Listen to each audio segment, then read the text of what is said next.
Qu'ont vu les Soviétiques sur Mars? Imaginez, en 1960, en pleine guerre froide, l'Union soviétique et les États-Unis se livrent une course effrénée vers l'espace. Et tandis que le monde entier a les yeux rivés sur la Lune, les Soviétiques ont déjà un objectif encore plus ambitieux en ligne de mire, Mars. Ce qui s'ensuit est une histoire absolument incroyable.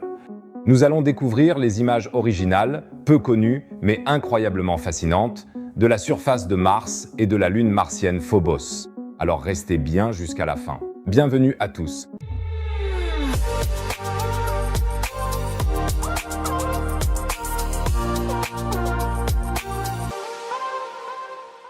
Les années 60 ont sans doute été la période la plus inspirante de l'histoire de l'exploration spatiale. Dans la dernière vidéo, nous avons déjà parlé des missions lunaires soviétiques et des rovers Lunokhod. Du moins, je crois que ça se prononce Lunokhod. Est-ce que c'était correct? N'hésitez pas à me l'écrire dans les commentaires pour que je puisse encore améliorer ma prononciation. Et si des sujets cosmiques comme celui-ci vous fascinent autant que moi, abonnez-vous directement à la chaîne. S'abonner ne coûte rien. Vous ne manquerez plus jamais une vidéo et vous m'aidez énormément. Ceux qui sont déjà abonnés peuvent beaucoup m'aider en mettant un pouce bleu sur la vidéo. 5000 likes, c'est la limite magique pour l'algorithme de YouTube. Merci les amis. Bon, et maintenant, direction Mars. Ce que les ingénieurs et scientifiques soviétiques ont accompli et enduré à l'époque est vraiment remarquable. Les premiers pas vers la planète rouge ont été tout sauf faciles. Dès octobre 1960, l'Union soviétique s'est lancée dans ses premières tentatives de lancement. 2 sondes devaient se rendre sur Mars, mais les fusées ont échoué à 2 reprises. Les engins spatiaux n'ont même pas atteint l'orbite terrestre, un début amer pour un programme. Aujourd'hui, ces tentatives infructueuses sont souvent désignées sous les noms de Mars 1960A et Mars 1960B, noms que les soviétiques n'ont toutefois jamais officiellement attribués à l'époque. La première véritable percée a eu lieu en 1962 avec Mars 1. La sonde a été lancée le 1er novembre et était impressionnante sur le plan technique. Pesant près de 900 kg, elle était équipée d'un système de caméra et d'un spectrographe UV, mais c'est alors que le drame s'est produit. Après le lancement, les ingénieurs ont constaté que la pression dans les réservoirs de carburant était tombée à 0. Une valve n'avait pas été correctement fermée, et cela ne semblait pas poser de problème dans un premier temps, tant que la sonde était suffisamment proche du Soleil pour que ses gyroscopes puissent se stabiliser. Mais plus Mars s'éloignait du Soleil, moins les cellules solaires fournissaient d'électricité. Le 21 mars 1963, à 106 millions de kilomètres de la Terre, le contact a été définitivement rompu. La sonde a survolé Mars 3 mois plus tard, silencieuse et sans possibilité de contact. Un échec coûteux qui montre à quel point l'espace peut être brutal et impitoyable. Les années 60 ont été marquées par d'autres revers. En 1969, 2 nouvelles sondes martiennes devaient être lancées, cette fois-ci à l'aide de la fusée Proton, nettement plus puissante, capable de transporter plus de 3800 kg dans l'espace. Mais les 2 lancements ont échoué de manière catastrophique. Lors du premier, la fusée a explosé à seulement 50 mètres d'altitude et le site de lancement a été contaminé pendant des mois par des carburants toxiques. On peut à peine imaginer le désespoir des ingénieurs. Mais enfin, en 1971, une lueur d'espoir apparut, Mars 2 et Mars 3, 2 sondes de construction identiques avec chacune une masse au lancement de 4650 kg, atteignirent effectivement la planète rouge en 1971. Il s'agissait des engins spatiaux les plus lourds jamais envoyés sur Mars par les soviétiques, chacun transportant un atterrisseur d'environ 450 kg.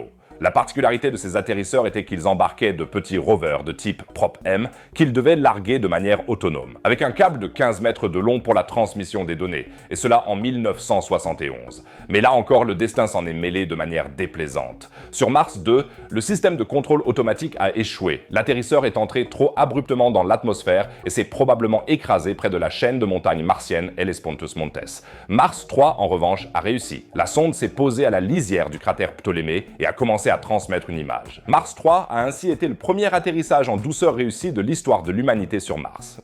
Mais après seulement 20 secondes, l'atterrisseur s'est tu. Les scientifiques supposent qu'une violente tempête de sable mondial qui faisait rage à ce moment-là sur Mars a paralysé les composants électroniques. Imaginez, après toutes ces années de préparation, après des milliards de roubles et d'innombrables heures de travail, on n'obtient que 20 secondes de données.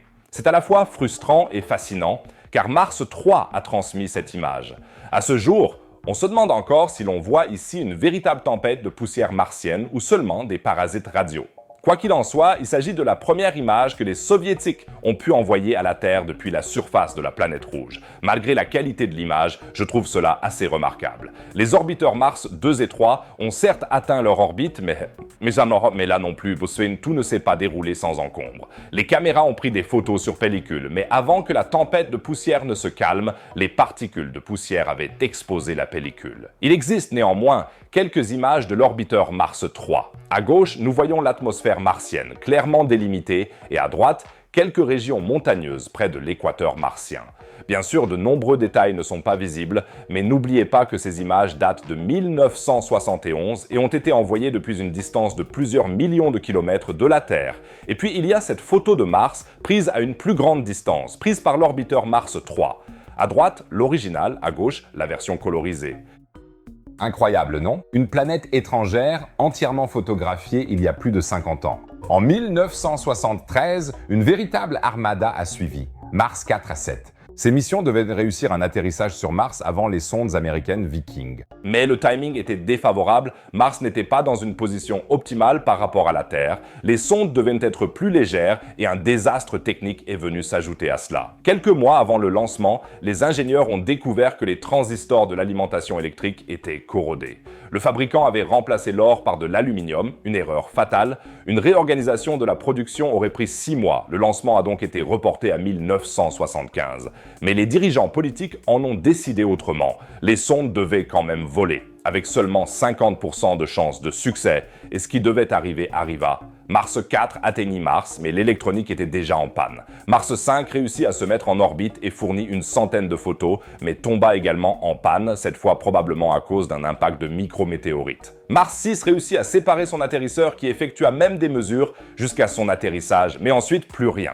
Il s'écrasa probablement à la surface. Et Mars 7, l'atterrisseur fut séparé 4 heures trop tôt et passa à 1300 km de Mars. 4 missions, 4 échecs ou, au mieux, des succès partiels. Le programme soviétique sur Mars des années 60 et 70 a été pour le moins marqué par des revers. Sur les 14 sondes lancées, seul Mars 5 a connu un succès relatif. D'autres tentatives ont suivi, Phobos 1 et 2 en 1988 qui devaient étudier la lune martienne Phobos. Phobos 1 s'est perdu en chemin, Phobos 2 a atteint l'orbite martienne, mais a échoué avant de pouvoir poser l'atterrisseur. Néanmoins, la mission Phobos 2 a réussi à prendre des photos impressionnantes de la lune martienne que vous pouvez voir ici. Phobos n'a qu'un diamètre d'environ 22 km. Le piloter avec autant de précision et le photographier était donc un défi de taille. Sur certaines photos de la surface martienne prises par Phobos 2, on peut même voir l'ombre allongée de Phobos, ce que je trouve super impressionnant. En 1996, Mars 96 a échoué au décollage et en 2011, longtemps après l'effondrement de l'Union soviétique, la mission russe Phobos Grunt a également échoué. Une sonde spatiale qui n'a jamais dépassé l'orbite terrestre et qui a finalement chuté. Que pouvons-nous apprendre de cette histoire? Premièrement, atteindre Mars est sacrément difficile. Plus de la moitié des missions martiennes, non seulement soviétiques, mais mondiales, ont échoué. La planète rouge a bien mérité sa réputation de cimetière spatial. Deuxièmement, les ingénieurs et scientifiques soviétiques avaient du courage et de la vision. Ils ont tenté des choses qui étaient techniquement à la limite du possible et souvent au-delà. Et troisièmement, l'espace est un environnement brutal. Une petite erreur, un transistor corrodé, une valve mal fermée et des années de travail sont réduites à néant. Mais comme chacun sait, c'est de ces erreurs que l'on apprend le mieux. Et même si les soviétiques n'ont connu qu'un succès limité sur Mars, ils ont enseigné à l'humanité de précieuses leçons. Les missions martiennes actuelles de la NASA, de l'ESA, de la Chine et d'autres bénéficient de ces premières expériences, souvent douloureuses. Et je ne dis pas cela à la légère, on peut citer des exemples concrets. La mission a fourni pour la première fois des données de mesure réelles sur l'atmosphère martienne, les tempêtes de poussière et les conditions extrêmes lors de l'entrée, de la descente et de l'atterrissage. Surtout, les succès brefs mais historiques de Mars 3 ont montré à quel point la météo, l'électronique et la redondance sont des facteurs critiques sur Mars. Des enseignements qui ont directement influencé les concepts d'atterrissage ultérieurs. De nombreuses normes actuelles, des ordinateurs de bord plus robustes aux meilleurs systèmes de protection contre la poussière et la chaleur, sont également le résultat de ces échecs soviétiques. Si vous souhaitez continuer à être informé de ce genre d'histoires fascinantes à l'avenir, n'oubliez pas de vous abonner à la chaîne dès maintenant et pensez aussi à laisser un pouce bleu pour que nous puissions atteindre les 5000 likes.